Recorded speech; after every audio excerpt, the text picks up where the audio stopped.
Ouais, celui-là est bien.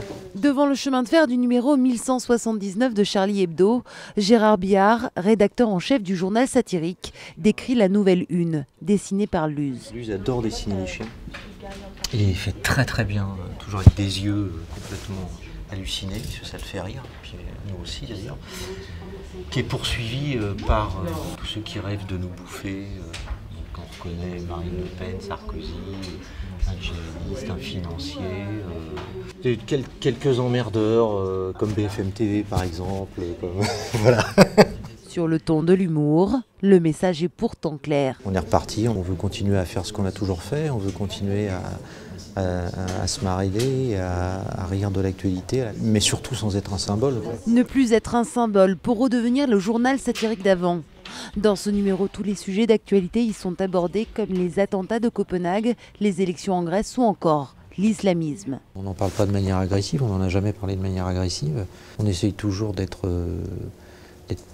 pédagogique, d'expliquer que tout ça n'a rien à voir avec les musulmans. Une trentaine de collaborateurs ont participé à ce numéro, parmi eux Rhys, le successeur de Charb, toujours en convalescence. Il a fait un nombre impressionnant de dessins, de bons en plus, de bons dessins.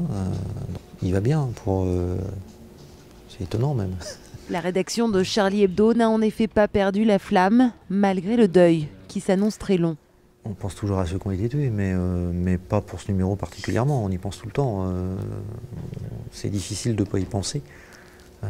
Et ça va être difficile pendant un moment.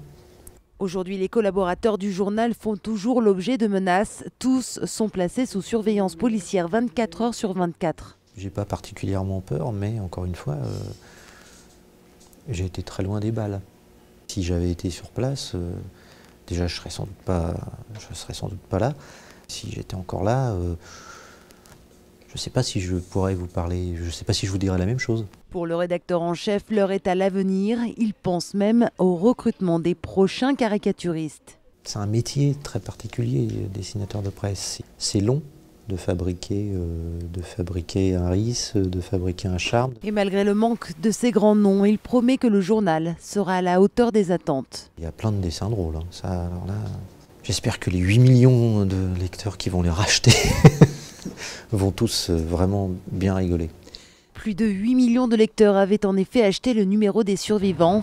L'édition du Nouveau Départ, elle, sera dans un premier temps publiée à 2 500 000 exemplaires.